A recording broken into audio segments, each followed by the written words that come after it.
Everyone, welcome to him education. Myself Ankita Sharma. So friends, आज की जो वीडियो है उसमें हम डिस्कस करेंगे केवीएस का जो प्राइमरी टीचर का एग्जाम है पीआरटी का, उसका जो सिलेबस है उसका पैटर्न हम डिस्कस करेंगे। किस तरह से सिलेबस को डिवाइड किया गया है उसको जो है हम डिस्कस करेंगे। क्योंकि जो पिछला एग्जाम हुआ था 2018 में, जो केवीएस पीआरटी का एग्जाम हुआ था, उसमें सिलेबस चेंज हुआ था। तो चेंज सिलेबस के हिसाब से जो पैटर्न है उसको आज हम डिस्कस करेंगे। क्योंकि हो सकता है बहुत सारे लोग जो है वो अवेयर ना हो जो चेंज सिलेबस है उससे, तो उसको हम आज डिटेल में डिस्कस करेंगे। तो जो केवीएस पीआरटी का एग्जाम रहता है उसमें आते हैं 150 क्वेश्चंस। 150 क्वेश्चन होंगे। वन क्वेश्चन जो है 1 मार्क का होगा, तो मतलब 150 ही मार्क्स होंगे। और सबसे अच्छी बात ये है कि इसमें नेगेटिव मार्किंग जो है वो बिल्कुल नहीं होती है, तो आप सारे क्वेश्चन जो है वो अटेम्प्ट कर सकते हैं। तो जो केवीएस पीआरटी का एग्जाम है उसका जो सिलेबस है 2 पार्ट्स में जो है इसको डिवाइड किया गया है, पार्ट 1 और पार्ट 2 में। पार्ट 1 की अगर हम बात करें, पार्ट 1 में रहता है जनरल इंग्लिश और जनरल हिंदी। दोनों के ही 10-10 क्वेश्चन आते हैं, एक नंबर के। तो मतलब 10 मार्क्स की जो है हिंदी और 10 मार्क्स की इंग्लिश। अगर हम जनरल इंग्लिश और जनरल हिंदी की बात करें, बिल्कुल ही जनरल से क्वेश्चन जो है वो पूछे जाते हैं। जनरल इंग्लिश में जो है एनोनिम सिंटोनिम रहेंगे 3-4 नंबर के, और उसके साथ प्रपोजिशंस होंगी, या करेक्शन के लिए आ सकता है, या फिलिंग द ब्लैंक्स, इस तरह के क्वेश्चन। और हिंदी में भी सेम, संज्ञा हो गया, सर्वनाम, विशेषण, इस तरह के क्वेश्चन। विलोम शब्द हो गए या अनेक शब्द के लिए एक अर्थ, इस तरह के क्वेश्चन जो है वो, या पर्यायवाची हो गए, वो जनरल हिंदी में रहते हैं। तो अगर हम जनरल हिंदी और इंग्लिश की प्रिपरेशन की बात करें, 6 to 8 कोई भी ग्रामर आप ले लीजिए, उसको अच्छे से पढ़िए, तो इजिली जो है वो जनरल इंग्लिश और जनरल हिंदी वाला जो पार्ट है वो कवर हो जाएगा। नेक्स्ट हम बात करेंगे पार्ट 2 की। पार्ट 2 में क्या रहता है? पार्ट 2 में जो है जीके करंट अफेयर्स रहेगा, reasoning ability, computer literacy, pedagogy और सब्जेक्ट कंसर्न। तो एक एक करके हम इनको डिस्कस करेंगे।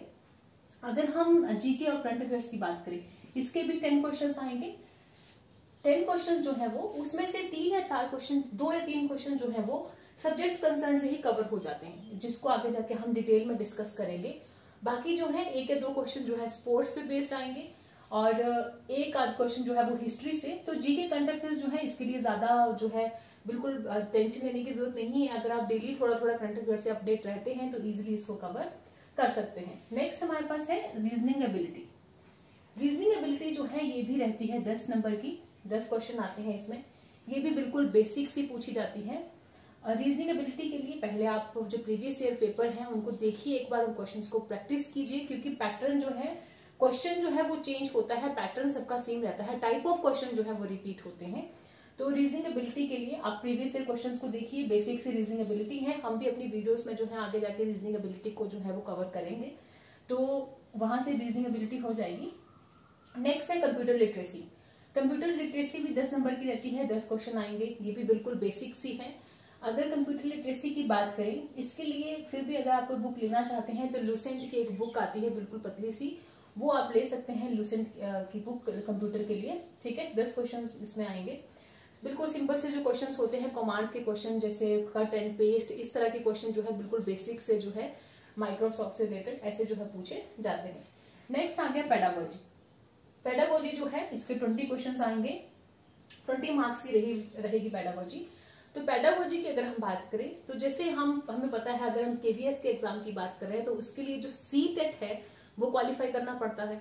तो सीटेट जो है मेनली वो तो पेडागोजी पे ही डिपेंडेंट होता है। उसका जो पेडागोजी सेक्शन है बहुत ज्यादा वाइड है, तो वहां जो आपने पेडागोजी पढ़ी है उसी को पढ़िए। पेडागोजी इसके लिए पेडागोजी सेम है, बस जो क्वेश्चंस जो हैं वो थोड़े से टेक्निकल वे में इसमें पूछे जाते हैं। तो अगर वो हम पेडागोजी वहां से कवर करेंगे तो थोड़े से जो है प्रीवियस ईयर क्वेश्चंस देख के हमें जो है थोड़ा सा क्वेश्चंस को समझने की जरूरत है कि किस जो है वे में जो क्वेश्चन जो है वो पूछे जाते हैं।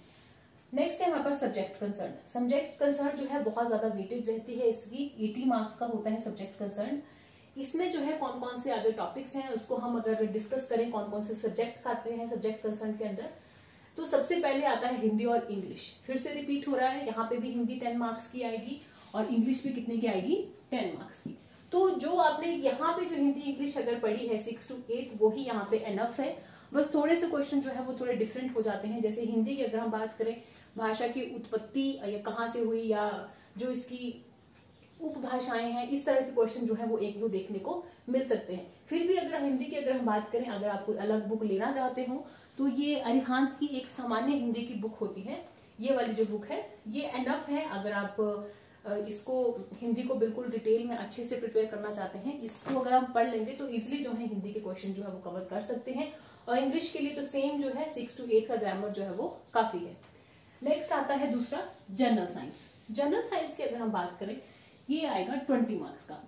तो जनरल साइंस में जो है सबसे अच्छी बात ये है कि जनरल साइंस में इन्होंने जनरल साइंस की बात करें या जनरल मैथ्स की बात करें या हम इन्वायरमेंटल साइंस की बात करें, इन्होंने टॉपिक्स मेंशन किए हुए हैं कि जनरल साइंस में जो है टॉपिक्स दिए हैं कि इसी में से जो है टॉपिक्स में से क्वेश्चन आएंगे।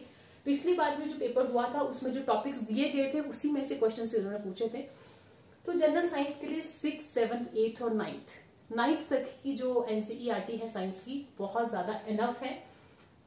पिछली बार 10 से 11 क्वेश्चन जो है वो सिर्फ 9th क्लास की ही साइंस से पूछ लिए गए थे। उसमें कुछ केमिस्ट्री से रिलेटेड, कुछ फिजिक्स से रिलेटेड, फिजिक्स जो है स्पेशली उसके कुछ न्यूमेरिकल्स पूछे गए थे। इवन सबसे इंटरेस्टिंग बात तो ये है कि जो पिछली बार क्वेश्चंस आए थे, अगर हम 9th क्लास की फिजिक्स देखें, जैसे मोशन हो गया, जो इन्होंने टॉपिक मेंशन किए हुए हैं, मोशन हो गया, डिस्टेंस, डिस्प्लेसमेंट, स्पीड हो गया, एक्सेलरेशन हो गया और फोर्स, वर्क, पावर, एनर्जी, ये जो टॉपिक्स हैं, एटम्स, मॉलिक्यूल्स, ये जो टॉपिक्स हैं सारे 9th क्लास में हैं। तो जो न्यूमेरिकल्स आए थे मोशन से रिलेटेड या फोर्स और लॉज ऑफ मोशन से रिलेटेड, वो उन्होंने जो चैप्टर में इनबिल्ट एक्सरसाइज होती है या चैप्टर के पीछे जो एक्सरसाइज दी गई होती है वहीं से डायरेक्ट उठा के उन्होंने क्वेश्चंस पूछ लिए थे। कुछ क्वेश्चन तो बिल्कुल सेम ही एज इट इज पूछ लिए थे, कुछ की जो न्यूमेरिकल वैल्यू है वो चेंज करके पूछे गए थे, और जो वेलोसिटी टाइम ग्राफ होते हैं उससे रिलेटेड कुछ क्वेश्चंस आए थे। तो जनरल साइंस के लिए आप इसके कुछ टॉपिक्स हैं जैसे plant life, animal life, food हो गया, उसके लिए 6, 7, 8 की साइंस पढ़नी पड़ेगी। और जो मैंने अभी बात की फिजिक्स और केमिस्ट्री के जो टॉपिक्स हैं उसके लिए 9th क्लास की। तो 9th क्लास की साइंस को तो आप बिल्कुल इग्नोर नहीं कर सकते, बहुत ज्यादा स्कोरिंग है। अगर हम पिछले पेपर की बात करें, अगर हम पिछले पेपर के अकॉर्डिंग बात करें तो 9th क्लास की साइंस बहुत इंपॉर्टेंट है, और साथ में 6, 7 और 8 की साइंस भी। तो ये 6, 7, 8, 9 की जो साइंस है एनसीईआरटी, इसको तो बिल्कुल ही हम बोल सकते हैं कि अच्छे से करना पड़ेगा, क्योंकि जो एनसीईआरटीज हैं वो अपने आप में समझनी पड़ती हैं, उनको हम क्रैम नहीं कर सकते, उनको अंडरस्टैंड करना पड़ता है। एनसीईआरटीज अपने आप में ही हम बोल सकते हैं कि बहुत बड़ा नॉलेज का जो है भंडार है। जितनी बार एनसीईआरटीज पढ़ते हैं उतनी बार हमें लगता है कि हम कुछ नया सीख रहे हैं। तो एनसीईआरटीज जो है वो जनरल साइंस के लिए पढ़नी पड़ेंगी, उसी तरह से एनसीईआरटीज जो है जनरल मैथ्स के लिए भी पढ़नी पड़ेंगी। जनरल मैथ्स में भी इन्होंने टॉपिक्स मेंशन किए हुए हैं, 20 मार्क्स के क्वेश्चन आएंगे। जनरल मैथ्स भी 8th तक मैथ्स एनफ है, बस थोड़ा सा फैक्ट क्या है कि इसके लिए प्रैक्टिस ज्यादा करनी पड़ेगी, क्योंकि अगर हम मैथ्स की बात करें टॉपिक सिंपल है, पर जो क्वेश्चंस आए थे अगर हम पिछले पेपर की बात करें उसमें क्वेश्चन जो है बहुत लेंथी थे। हमें जो क्वेश्चन सॉल्व करने थे बहुत लेंथी क्वेश्चंस पूछे गए थे, जो कि टाइम कंज्यूमिंग हो सकते हैं। और हमें पता है कि 150 क्वेश्चंस है, 150 ही मिनट्स है हमारे पास, एक क्वेश्चन के लिए 1 मिनट अगर लेके चले तो मैथ्स थोड़ी सी प्रॉब्लम क्रिएट कर सकता है। तो इसके लिए ज्यादा से ज्यादा जो है वो प्रैक्टिस करने की जरूरत है। जैसे क्वाड्रिलेटरल हो गया या वॉल्यूम के जो क्वेश्चंस हैं वो पिछली बार बहुत ज्यादा आए थे, परसेंटेज हो गया, वॉल्यूम हो गया, क्वाड्रिलेटरल हो गया, यहाँ से जो क्वेश्चंस आए थे वो स्पेशली बहुत ज्यादा, और ज्योमेट्री से भी जो क्वेश्चन आए थे बहुत थोड़े से लेंथी जो है वो हो गए थे।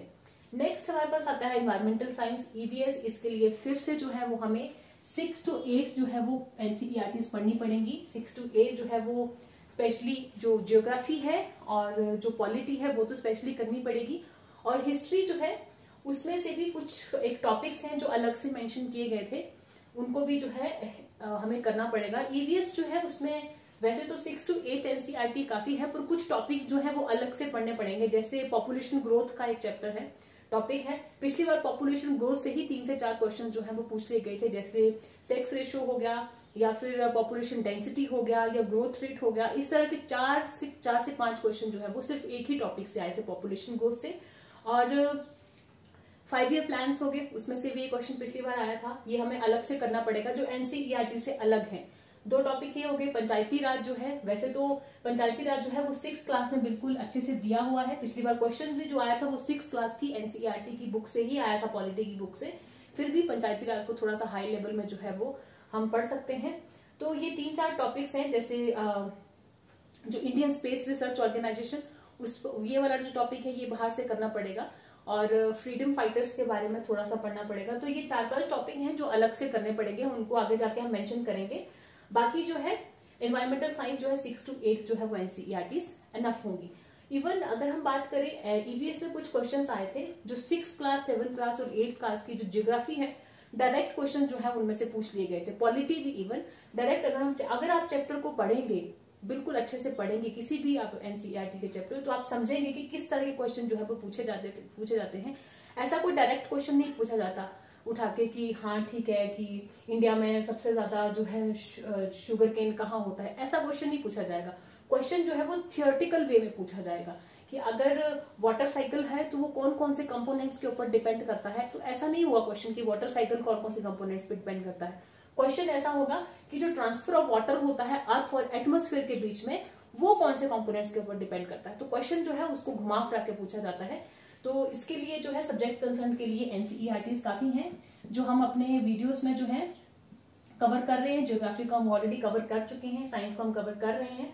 आगे जाके हम जनरल साइंस के जो टॉपिक्स हैं उनको हम जो 9th क्लास के हैं उनको हम डिटेल में कवर करेंगे। फिर भी आप कमेंट बॉक्स में बताइए कि अगर आपको कौन कौन से जो है सब्जेक्ट से जो हमें स्टार्ट करना चाहिए। बाकी एनसीईआरटीज पढ़िए, अच्छे से तैयारी कीजिए, क्योंकि एग्जाम हो सकता है इस साल के एंड में या अगले साल के शुरू में, तो पक्का आ ही जाएगा। अभी हम कोई एजम्पशंस नहीं कर सकते। तो पढ़िए, खुश रहिए, हेल्थी रहिए, stay healthy, stay safe. Thank you so much. अगर आपको ये वीडियो अच्छी लगी तो आप मेरे चैनल को सब्सक्राइब कर सकते हैं। Thank you so much.